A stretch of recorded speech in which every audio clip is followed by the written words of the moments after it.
My heart stopped when I opened the birthday gift. Before we begin the story, make sure to subscribe to our channel and never miss more incredible stories every day. The moment I saw what was inside, my hands started shaking. I turned 30 this year, which everyone kept calling a big milestone. Like my life had quietly crossed some invisible finish line. I work IT support at a community college, fixing printers and resetting passwords, and my family has always treated it like a temporary glitch instead of an actual job.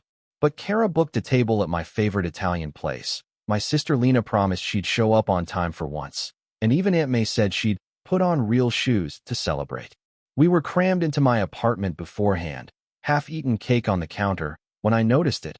A plain brown box on the coffee table that nobody claimed. No shiny wrapping, no cute bow, just generic tape and my name written in block letters. Evan Cole. No return address. No logo. "Hey, who's that from?" I asked, holding it up. Kara frowned. "Not me. Mine's the one with the crooked ribbon." Lena shrugged, already pouring more wine. "Dude, you've got fans now. Maybe your secret admirer works at Geek Squad." Everyone laughed. I did too, but something about the box felt wrong. It was too light when I lifted it, like it was mostly air. The cardboard was a little scuffed, like it had been handled a lot before it got here. "Open it." Kara grinned, grabbing her phone.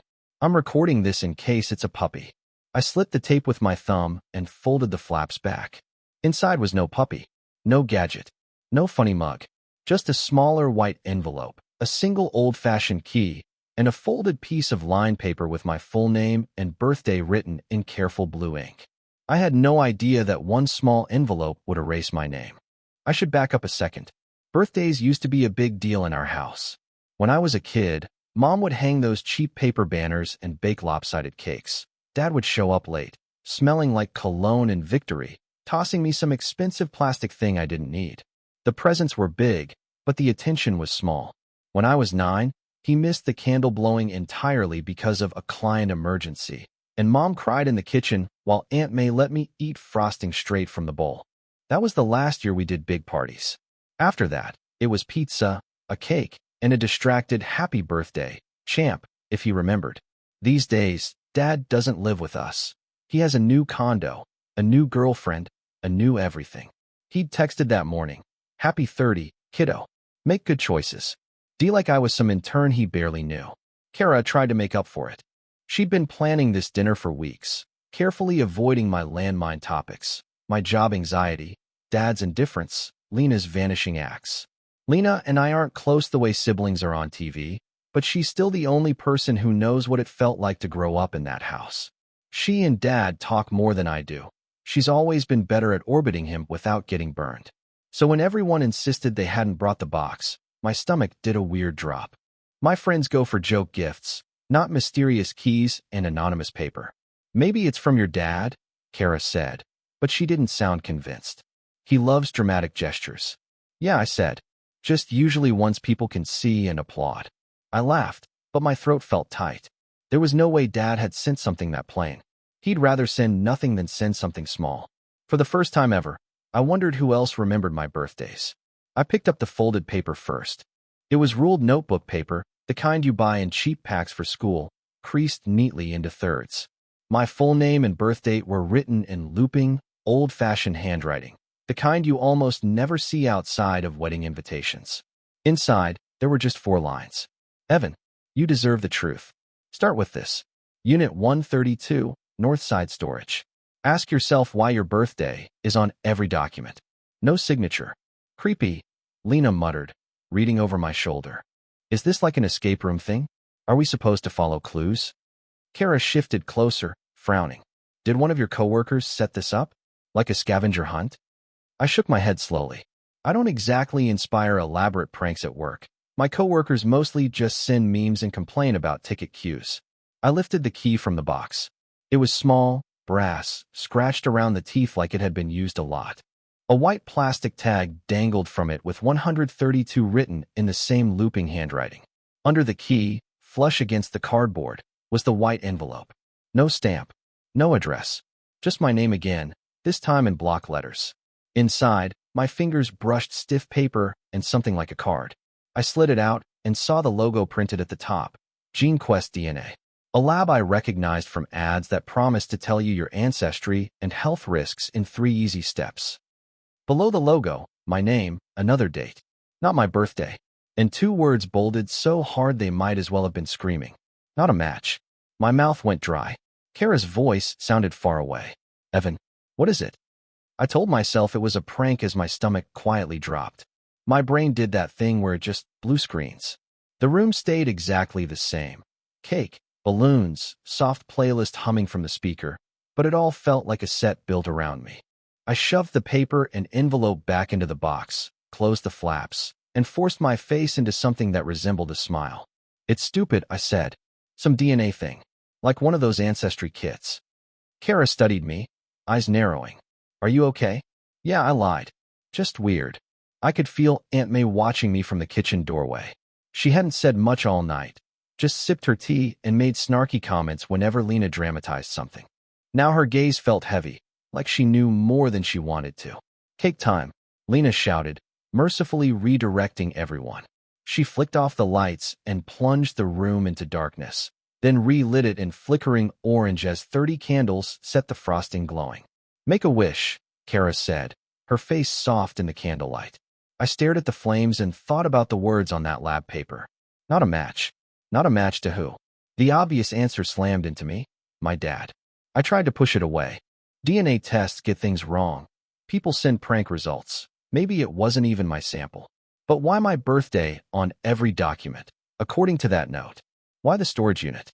Why the key that suddenly weighed 10 times more in my pocket? I blew out the candles.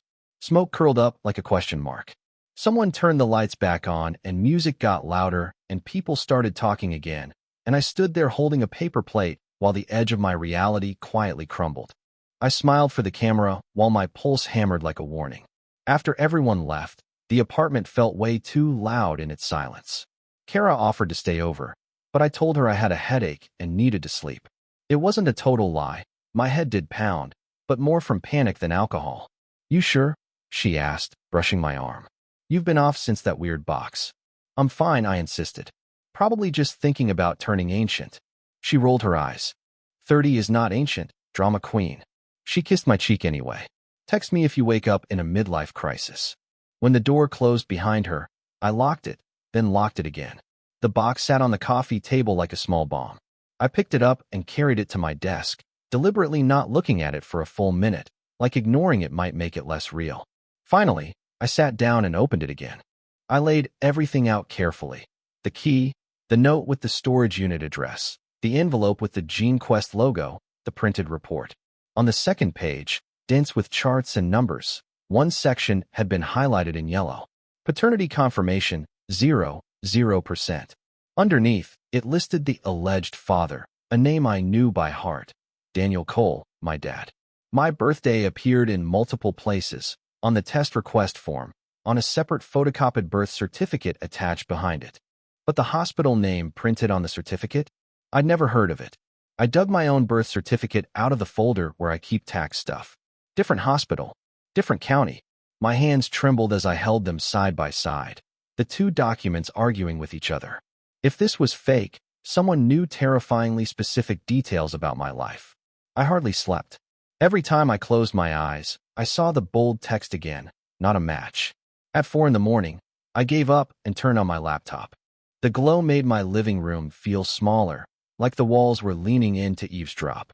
I started with the easy stuff, Googling the hospital on the strange certificate. It existed, but it was across town, near the old industrial area. I'd never had any reason to go there. I checked the address on my official certificate. Hospital merged years ago, renamed, still in the database. 2 different facilities, same date, same baby name. I pulled down a dusty shoebox of photos from my closet. Mom had shoved copies of everything inside. Polaroids from the 80s, school pictures, random snapshots. I found the one from my first birthday. Me in a ridiculous paper crown, cake smeared on my face, Mom laughing, Dad hovering in the background in a suit. On the back, in Mom's handwriting, Evan, 1 year, after we brought him home. After we brought him home. The phrasing snagged on something in my brain. Not after the party or first birthday. After we brought him home. It might have meant nothing. Moms write sentimental stuff all the time. But suddenly that sentence felt loaded, like a detail I'd never noticed before because I never thought to question it. I dug further and found a hospital wristband tucked behind a photo. Cole, tiny measurements, the same birthday. The hospital name printed on the band matched the certificate from the envelope, not the one I grew up believing. The more I checked, the more my childhood felt professionally scripted. By the next day, suspicion wasn't just a feeling, it was a task list. I called in sick to work, claiming food poisoning, then spent the morning cross-referencing everything I had. Bank statements didn't matter. Medical records did. I logged into my patient portal and scrolled back. Under birth and early childhood, the hospital listed was the one from my original certificate, the one in the nice, safe suburbs, not the industrial area one on the new document. How do you misremember a whole hospital? How do two separate institutions both claim they were there when you arrived? I zoomed in on the scan of the strange birth certificate. The doctor's signature and the registrar's stamp looked legit. The county seal embossed in the corner caught the light differently, even in the scan. Whoever had faked this would have had to know exactly how those forms looked 30 years ago, which meant maybe they didn't fake it. Maybe the fake one was the one I'd had my entire life. My phone buzzed. A text from Aunt May. "You look pale last night, kiddo. Everything okay?" I stared at the message for a full minute before typing. "Got a weird anonymous birthday gift. Can I call you later?" Her reply came fast. "I'll be home after 2. I'll put the kettle on." Before talking to her, I wanted something concrete. I drove to the storage facility listed on the note, Northside Storage, right off the highway, squeezed between a mattress outlet and an empty strip mall. The guy at the desk barely looked up as I asked about Unit 132. "Paid in cash, month to month," he said, tapping his keyboard. "Under the name Mayfield Trust. Been rented a long time." The key from the box slid into the lock like it had been waiting. Every place the envelope pointed to was real, documented, and dangerously precise. Unit 132 smelled like dust and cardboard and something faintly medicinal, like old bandages. Inside were stacked plastic tubs, all labeled in the same looping handwriting as the note. I shut the door behind me, flicked on the single naked bulb, and felt my heartbeat climb into my throat. The first bin I opened held files. Not random junk, neatly organized folders with my last name printed on tabs. Cole, medical. Cole, legal. Cole, insurance. My hands shook as I opened the medical folder. Inside were copies of records I'd never seen before, newborn charts, discharge papers, even a consent form where someone had signed off as my guardian. The guardian name wasn't my mother's. It was Margaret Mayfield, Aunt May's maiden name. I flipped to the legal folder. Adoption papers. A whole stapled packet, stamped and notarized, processing an adoption of male infant, temporarily named Baby M, later to be known as Evan Mayfield Cole. The date was 3 months after my birthday. Someone had highlighted a section. Adoption finalized upon settlement of associated insurance claim. My eyes kept catching on words like settlement and beneficiary and non-disclosure. Finally, I opened the insurance folder. There, in black and white, was an accident report I'd never heard about. A house fire, an infant presumed dead. Payout to the parents after weeks of search and recovery. Names redacted in some places, but not all. One of the policyholders was Daniel Cole. Another was a woman whose name I didn't recognize. The DNA report from the box suddenly felt like the punchline to a joke I didn't understand. I wasn't just maybe not my father's biological son. There was an entire insurance claim tied to my existence. Or my supposed death. I wasn't the victim of a simple family secret. The evidence said I was never supposed to exist under my name. By the time I left the storage unit, my brain buzzed like a hive. I drove straight to Aunt May's small brick house on the east side, the one she'd had since before I was born. Her front yard always smells like lavender, no matter the season. She opened the door before I knocked twice. "You look worse than yesterday," she said, pulling me into a hug. "Sit. I'll make tea. Then you can tell me what hell landed on your doorstep." She listened silently as I laid everything out on her dining table. The anonymous note, the DNA results, the duplicate birth certificate, the adoption order, the fire report. Her hands trembled only once, when she saw the name Margaret Mayfield printed under guardian. "Okay," she said after a long, heavy pause. "Ask me the question you're really afraid of." "Am I adopted?" I asked, my voice cracking. And if I am, why did nobody tell me? Why is there an insurance claim about a dead baby with my birth date? She closed her eyes like the answer had been waiting for years. You were placed, she said carefully. Your parents, Daniel and your mother, they wanted a child, and there was an opportunity. Things were complicated. Lawyers. Agreements. An opportunity? I repeated, the word bitter in my mouth. Like a limited-time sale? Her eyes flashed. Don't twist my words. I didn't say it was right. So you knew? I said. You signed something. You helped. I tried to protect you, she shot back. You think I liked watching them turn everything into a transaction? You think I didn't argue? Silence stretched between us, thick and loaded. What happens if this comes out? I finally asked. If the insurance company realizes they paid for a death that never happened? Aunt May looked at the stack of documents, then at me. We both knew the moment you opened that envelope. There was no going back, she said quietly.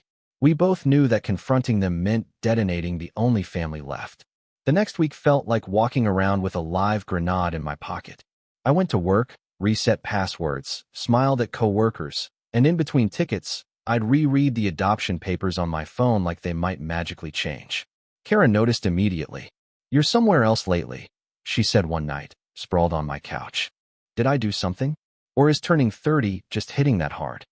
I opened my mouth to lie again, but the words got stuck. If you found out your whole life was technically fraud, I asked instead, would you want to know everything or pretend you didn't? She sat up. That's a pretty specific hypothetical. Just answer. She thought about it. I'd want to know everything, she said. But I'd hate whoever made me need to ask. Her answer settled in my chest like a weight. If I pulled this thread, I'd be exposing not just my parents, but myself. Documents listed me as a beneficiary. My college fund. My parents' house. How much of it came from that payout? I talked to Aunt May again, this time with the name of a lawyer she trusted, Carter, who specialized in insurance and civil cases. I booked a consultation under a fake-sounding contract dispute reason, then spent 20 minutes in his office watching him go paler as he read. Legally, this is layered, he said finally. Statute of limitations, intent, who knew what when. But if this surfaces publicly, there could still be fallout. Reputation. Maybe even criminal charges if there's proof of deliberate deception. And me? I asked. What am I in this? He met my eyes. You're the living proof, he said. Whether you like it or not. Later that night, Dad called just to check in, which he never does. His voice was too bright, too careful. For a second, I nearly handed him the truth just to breathe. Dad suggested a family dinner at his condo the following Saturday. Just the four of us, he said. You, Lena, your mother, me. It's been too long. If he'd suggested it a month ago, I'd have assumed he wanted to show off some new toy or girlfriend. Now it sounded like a stage being built. I called Aunt May afterward. He knows something's wrong, I said. He doesn't do emotional check-ins. Good, she replied. Let him invite you to his arena. You'll bring your own lighting. Together, we planned. I printed copies of the key documents, highlighted the parts that mattered, and scanned the insurance report into a PDF. Carter agreed to be on standby if I needed to conference him in. I even bought a little USB recorder and tested it 3 times. Kara noticed the manila folder on my coffee table. What are you working on? Just stuff, I said. I have to deal with some family paperwork. She hesitated. Do you want me there? I thought about it. I wanted her desperately, but I also didn't want her dragged into something that might end with lawyers and headlines. Not this time, I said softly. But I promise I'll explain, if I make it through without spontaneously combusting. She tried to joke. At least let me help pick your outfit for your dramatic monologue. Saturday came too fast. I drove to Dad's condo with the folder on the passenger seat, the USB recorder in my pocket, and my heart hammering like it wanted out. In the elevator, I caught my reflection, same dark hair as his, same crooked eyebrow, features I'd always thought of as proof. Now they felt like evidence of a different kind, a coincidence twisted into a story we'd all agreed to believe. The door opened before I knocked. Welcome, birthday boy, Dad said, smiling too wide. I walked into that living room feeling like the executioner and witness. Mom sat stiffly on the edge of the couch, twisting a napkin between her fingers. Lena perched in an armchair, eyes darting between our parents. A half-finished charcuterie board sweated on the coffee table. The air smelled like expensive candles and tension. "So," Dad said, pouring wine like a talk show host. 30. Big number. "How's life treating you?" "Depends which life you mean," I said before I could stop myself. His smile flickered. "What's that supposed to mean?" I set the manila folder on the table. "I got an interesting birthday gift," I said. "Thought I'd share." Mom's face drained of color. Lena's eyes narrowed. "What kind of gift?" "The kind that comes with a storage unit key," I said. "And adoption papers. And a DNA test that says Daniel Cole is not my father." Silence slapped the room. The only sound was the faint hum of the fridge in the open kitchen. Dad laughed, but it sounded wrong. "Evan, if this is one of your online jokes." "It's not a joke," I snapped, pulling out the documents. "Here's the test. Here's the adoption order with Aunt May's name as guardian. Here's a birth certificate from a hospital I've never heard of. Here's an insurance payout for a baby declared dead on the same day I was born." Mom made a strangled sound. "Who sent you those?" "Does it matter?" I said. "They exist. They've always existed. Just not for me." Lena grabbed one of the pages, eyes scanning frantically. "This could be fake," she said. "People fake stuff all the time. Deep fakes, whatever." "I verified the hospital," I replied. The storage unit was real. The adoption case number pulled up in the county database. I even talked to a lawyer. Dad's jaw clenched. "You had no right to go digging," he said quietly. "You don't understand what was at stake." My fingers found the USB recorder in my pocket. I clicked it on without looking down. "Then explain it," I said. "Explain how I died before I ever got to live." When I played the recording, the room went so silent it screamed. The confession didn't come all at once. It oozed out in fragments, like something toxic finally leaking from a cracked container. Dad paced, every inch of his condo suddenly too small. "We were drowning," he said. "Your mother and I, well, your mother then, had debts. Medical bills. We were going to lose everything. Then there was the fire. Their baby." He swallowed. For the first time in my life, he looked genuinely rattled. "They thought he died. The insurance investigator was sloppy, people were moving fast, and there was this opportunity. A baby who needed a home, parents who needed money. Everybody got what they wanted. Except the baby," I said hoarsely. "Except the dead kid, or me, or whoever you turned me into." Mom stared at her hands. "You were our miracle," she whispered. "We couldn't have children. They told us it was a private adoption. We didn't know about the insurance at first." "At first," I snapped. "But you found out." "There were conditions," Dad muttered. "Non-disclosure. We were already in too deep. Backing out would have meant admitting fraud, or worse. So we decided to raise you and never look back." Lena's voice shook. "Are you saying we're not actually siblings?" Dad hesitated. "Genes don't define family," he started. "Answer the question," I said. "No," he admitted. "Not biologically. But we raised you together. We're still your parents." The words hit like a punch and a plea at the same time. I thought about Kara's answer, about wanting to know everything and hating whoever made her need to ask. My entire childhood flashed past in snapshots. School plays, awkward family dinners, Dad's constant obsession with image, Mom's quiet, exhausted love. "You built our family on someone else's tragedy and a lie," I said. "You never thought it might matter to me?" Mom started sobbing. Lena stormed out, slamming the door so hard a frame rattled off the wall. Part of me wanted to rewind, even as everything finally made sense. In the weeks after the dinner, our family chat became a graveyard. No memes, no birthday reminders, just silence and the occasional scene mark under messages nobody answered. I started therapy with Dr. Ruiz, a calm woman with kind eyes who didn't flinch when I told her. Apparently, I'm the human version of a forged check. "That's a brutal way to see yourself," she said gently. "Whose voice does that sound like?" Sometimes it sounded like my father's, sometimes, terrifyingly, like my own. We worked on separating what happened to me from what I am. I met with Carter again to understand the legal landscape. He confirmed what Dad had half admitted. The statute of limitations likely protected them from criminal charges, but civil consequences and reputational damage were still possible if the truth went wide. Insurance fraud, adoption irregularities, falsified records. It all sat on the table between us like a second, uglier birthday cake. "You get to decide how much you want to burn down," Carter said. "You're not obligated to protect anyone.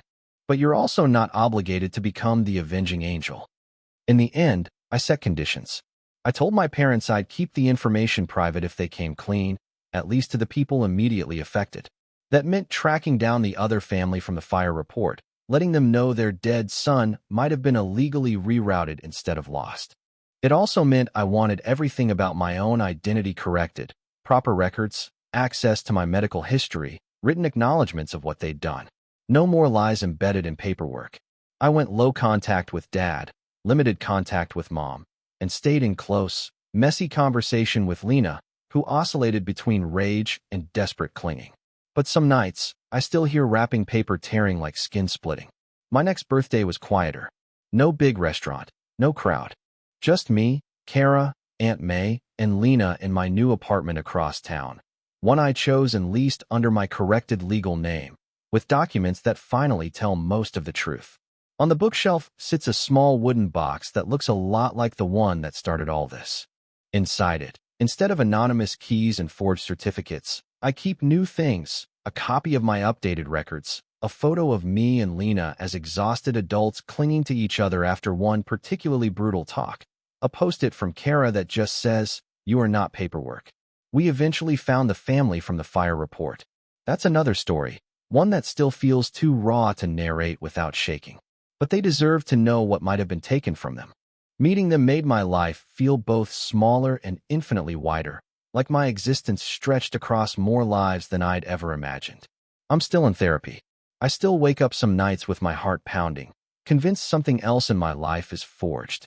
But I'm learning to trust slower, deeper, to write my own records in ways that don't require official seals. If you're watching this because a gift or a message or a random document cracked your world open, here's the one thing I can offer. Believe the part of you that goes cold.